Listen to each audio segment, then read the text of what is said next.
السلام عليكم ورحمة الله تعالى وبركاته. ما أنتوا أي بيش طلعي تهاي تضبع لبض كوني يلا بعتنك وركض بالمسيرة عالم قاني دكاين الدنيا ده وحكم ده إسرائيل وصو صارتي ده يحق عماد سي أيوكو بساسته وضمد بريق الحقيقية ضلال كمسلم كان ساعات كينيا أو كحناقي دولة الصومالية طلابي قاطي مقالو أن أقولين إن لغو آسو قفكي دينتا هالكاد وركا كلا سعوتها بالخير تيفي aan warkeena ku bilownay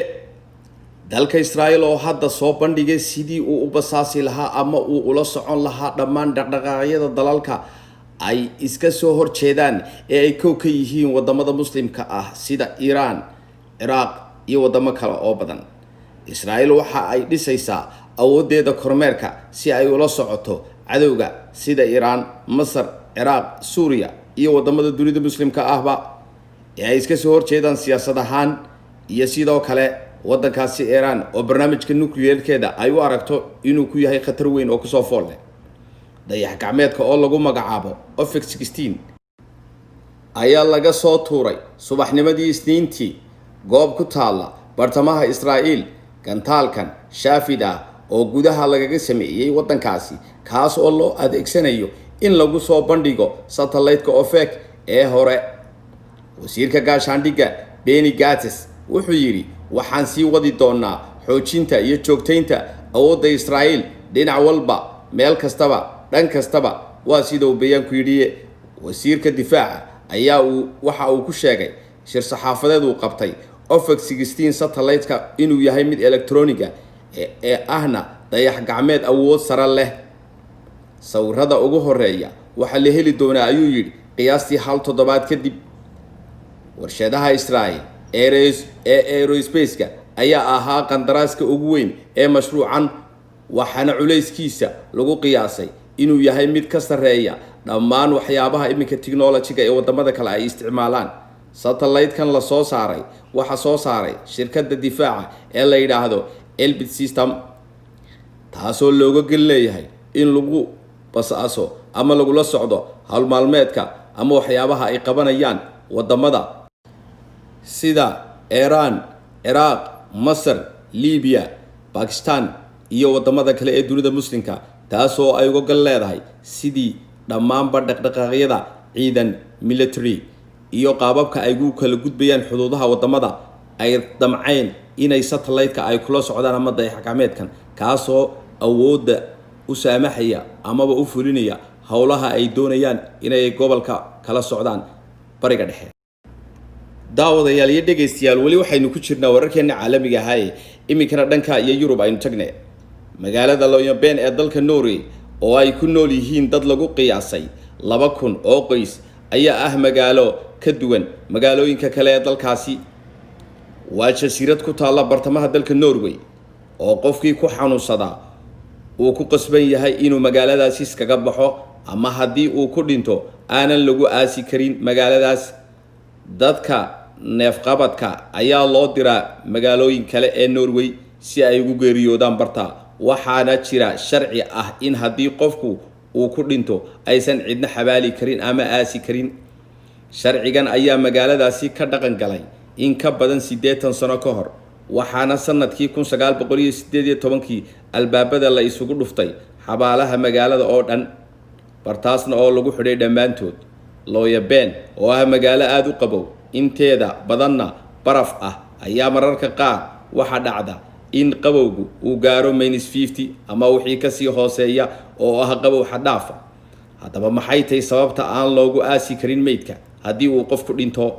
sanadku markuu ahaa 1918 waxa adduunka ka dilaacay hargab lagu magacaabi jiray Spanish flu kaas oo ku dhacay dad lagu qiyaasay 500 oo milyan oo qof meelaha uu ka dilaacay xanuunkaasi waxa ka mid ahaa magaalada London oo dad gaaraya 11 qof ay ugu dhinteen dadkaasi oo lagu aasay isla magaaladaas hase yeeshee qabowga magaalada oo aad u daran ayaa waxay keentay in dadkii u geeriyoodo xanuunka ee lagu aasay magaalada uusan jirkoodu baabi'in taas oo khubarada caafimaadka ay sheegeen inay jirto halis ah in xanuunka ay mar kale dadka ka qaadi karaan dadkii u dhintay ee lagu aasay magaalada kuwa uu jirkooda uusan burburin walina sidii uu yahay Dr. Christy Duncan oo ka tirsan jaamacadda Windsor iyo koox uu hogaaminayo ayaa tagay magaalada si ay uga ogaadaan waxa ay tijaabo ka soo qaadeen qof u dhintay xanuunka oo lagu aasay Loyaben. waxaanay ogaadeen inuu wali xanuunku Spanish flu uu jirkiisa ku jiro. Christian Meyer oo sidoo kale ka tirsan jaamacadda sayniska iyo tiknoolajiyadda ee Norway ayaa hore u sharaxay sababta aanan dadka loogu aasi karin magaaladaas. sababta dhulkan mar walba baraf aanan dadka loogu aasi karin ayaa waxa ay tahay in qofku markii uu dhinto halkii la rabay in jirkiisa uu baabo uusan sidaasi noqonayn ayuu yiri. sidoo kalena barafku uu banaanka u soo saarayo meydka ayuu yiri Christian Meyer. waxaa sidoo kale sheegay in barafkaasi uu sii noolaynayo karo cudurka uu qofku u dhintay, taasina ay keeni karto in dadka degan ay qaadi karaan xanuunka. haddii aad u malayso inaad dhimanayso, waxaa la samayn dadaal walba oo lagugu geyn karo meel ka baxsan magaalada, ayuu sii raaciyay hadalkiisa. arrintan ayaa saraakiisha dowladda Norway ee magaalada Loyaben sheegeen in haddii aanan la dhaqangelin lahayn ay horseedi lahayd dhibaato caafimaad oo xoog badan, waana taa sababta keentay in la yimaadaan qorshahan horseeday in dadka laga mamnuuco in lagu aaso magaalada. khubarada caafimaadku waxa kale oo ay sheegeen in xanuunada ay u dhintaan dadka lagu aaso magaalada ay si sahlan ku faafi karaan. mas-uuliyiinta dowladda waxa kale oo ay sheegeen in haddii dadka deegaanka ay taabtaan meydadkaasi ay si sahlan ku qaadi karaan Spanish flu oo mar dunida u aafeeyay si la mid ah sida fayraska coronavirus ama COVID-19 hadda uu saameeyay dunida oo dhan. xabaalaha magaalada Loyaben ayaa ah kuwa aanay dadka deegaanka ku tashanin. hargabka Spanish flu ayaa la aaminsan in caalamku uu ku dilay in ka badan 50 milyan oo qof sida wararkaasi lagu soo sheegay. wali waxaynu ku jirnaa wararkeennii ee ganacsatada jaadka ee dalka Kenya ayaa sheegay in ay khasaare $10 kadib markii sida ay sheegeen diyaarad siday qaad dhan 13.6 tan oo socotay magaalada Hargeysa ee Somaliland hawada laga soo celiyay.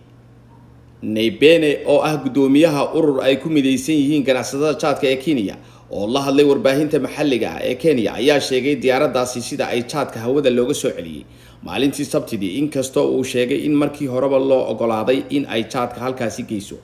falkan ay ganacsatadu sheegeen in ay ka caroodeen waxa uu intaa raaciyay in lacag dhan $80,000 ay khasaareen haddii aan jaadka la geynin xilliga loogu talagalay. jaadkaasi qiimihiisu waxa uu ahaa $30,000. $25,000 waxay noqonaysaa gaadiidka lagu qaaday oo aan dib loo soo celin karin, waxaana ogolaanshaha aan ka helnay hay'adda duulista rayidka ee Somaliland. walibana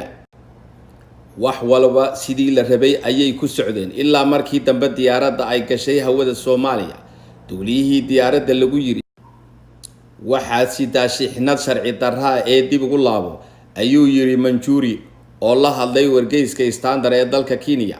jaadka saarnaa diyaaradda laga soo celiyay ayay sheegeen in haatan uu dhooban yahay garoonka diyaaradaha ee Jomo Kenyatta ee magaalada Nairobi. waxayna dalbadeen inay ogaadaan sababta loo celiyay diyaaradda. ganacsatada ayaa sidoo kale sheegay in helitaanka suuqa jaadka ee Somaliland ay ahayd arrin ay ku farxeen markii hore dalka iyo dibadda, waxaana jaadka laga dhoofiyaa dalka Kenya intiisa badan, halka Itoobiya ay qaar yar oo jaadka ka mid ah u suuq geeyaan dalka Soomaaliya. qarashaad fara badan ayaa uga baxa dadka Soomaalida cunista jaadka, waxaana qarashaadkaasi faa'iido weyn ku qabaa dalalka suuq geeya jaadka. dhibaato fara badan ayuu ku hayay nolosha aadanaha inteeda kale. Soomaalida dibadda ku nool ayaa jaadka intooda badan ayaguna loogu geeyaa dalalka ay joogaan, waxaase ka harin mar walba oo saaxiib la ah dhibaatada uu leeyahay cunista jaadka. hadday noqon lahayd qarashkii lagu bixinayay iyo weliba biilka familiyada Soomaalida ay quudan. ganacsatada oo uu saameeyay arrintan ayaa kuwa deegaanada Kamara, Atiru iyo Kancho ee dalka Kenya, kuwaas oo jaad tayadiisu sareyso u dhoofin jiray Soomaaliya ka hor xanuunkii coronavirus, waxaana iibinta jaadka bil walba ka heli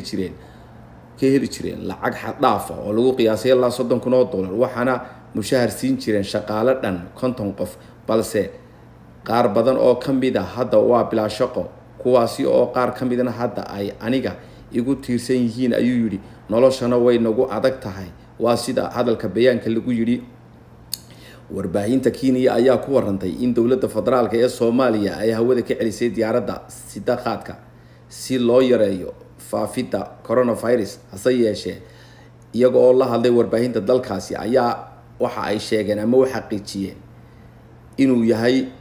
arrintaasi arrin sax ah oo maamulka hawada laga soo celiyay ay tahay waxyaabaha dhawaan Djibouti ay uga wada hadleen dowladda federaalka Soomaaliya iyo Somaliland, inkastoo aan la garanaynin waxyaabaha lagu heshiiyey. cabashada ganacsatada jaadka ee dalka Kenya ayaa ku soo aaday xilli dhawaan magaalada Hargeysa ay tageen wafdi ka socda dowladda Kenya iyo ganacsato oo hogaaminayay xildhibaan Janet Maxamed. halka aad warkaasi kala socotaan waa Bilkhayr TV.